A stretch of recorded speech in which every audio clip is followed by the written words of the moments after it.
Good morning. It's Thinking Thursday. We're going to do some amazing stuff on perspectives today with two friends of mine, Neal and Lee.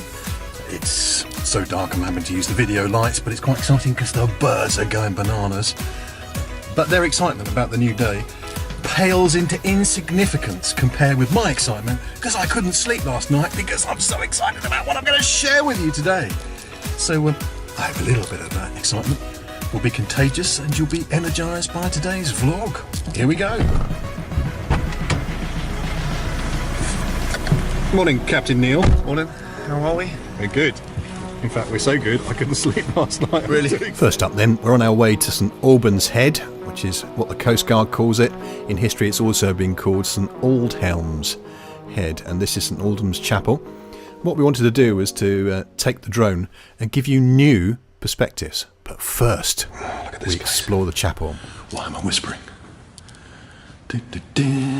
Shine a light. Should be bats. They probably are, actually. How about this then? Dude. Ideal for a bit of goth, do you think? Yes, I will marry you. That's quite good. What's your Get that voice in my eyes. You have spots for a while. As you can see, there's a few stories on the pillars here. Is it Aldhelms? St Aldhelms? St Albans. Aldham's.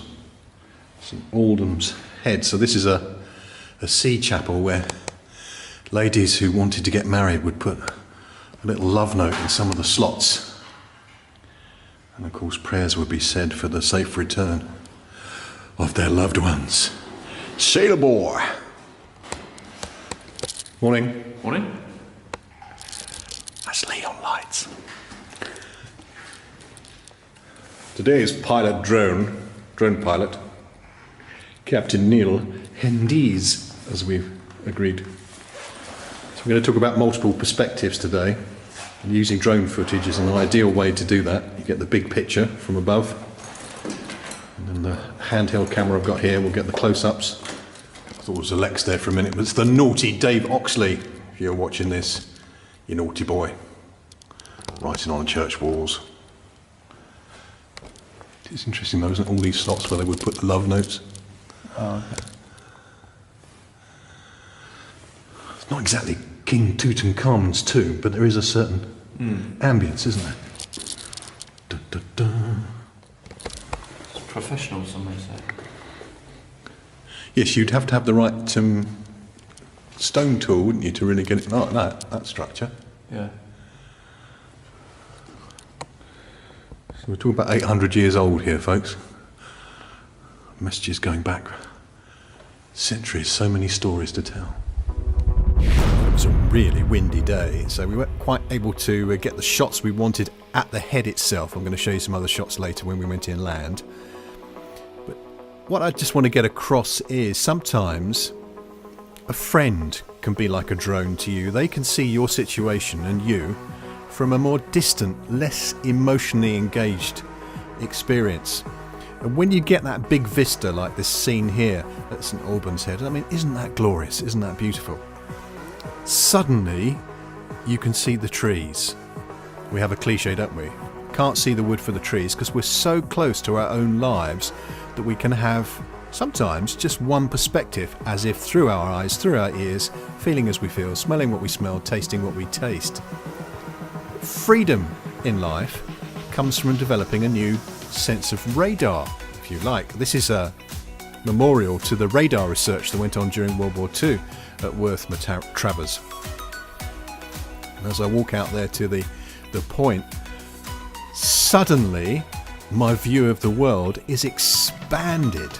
It's amazing. No surprise then that this coastline's been used for several rock videos. That's Lee off in the distance in the sunrise. And our drone pilot, Neal Hendes, trying his best to get the drone to behave in very strong winds. That's Mr. Ra as well. More about him in a minute. Hey, what we did in the end is we held the drone so that we could get some footage, and In terms of neuro-linguistic programming, NLP, we've got a really good example there of Neal holding the drone. So seeing through my eyes is what we call first position. The world as I see it, fully engaged with my senses. Second position is the other party. And then third position is what I call Sir David Attenborough. And I say that because many, many years ago I was traumatised, not in a terrible way, but shocked by a scene from his wonderful series, The Trials of Life. And in this episode, a mature, strong sea lion had been feeding on baby penguins who were taking their first swim in the ocean. Now, this sea lion physically couldn't eat any more penguins, but it went on killing the baby penguins just for the hell of it. And Sir David Attenborough, doing the voiceover, doing the narrative, said, "There you go, the trials of life."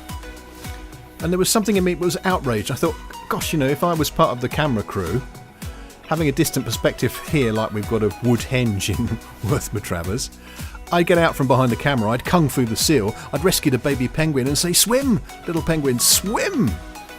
But the point was, David was emotionally unattached, he was dissociated from the situation, so we could take the role of an observer. And that's third position. So what's the point of today's vlog? The point is, like a drone, sometimes it's useful to get that helicopter view, that distant view, that big picture view, where you can get things in context and in perspective. All three views are valid. Your position, here I am driving down from Kingston near Worth Matravers. We're going to go through Corfe Castle now, and then on the road home. That's my view. Neal's view and Lee's view was second position. They saw me in a different way and saw the situation in a different way and had a different role. And then with the drone, we had the ability of having that bird's eye view with no emotions involved. If you can add those three views to your daily discipline, you're going to open up so many doors of opportunity that your life is going to be enriched. Thanks for tuning in. This is McKee signing out from Thinking Thursday.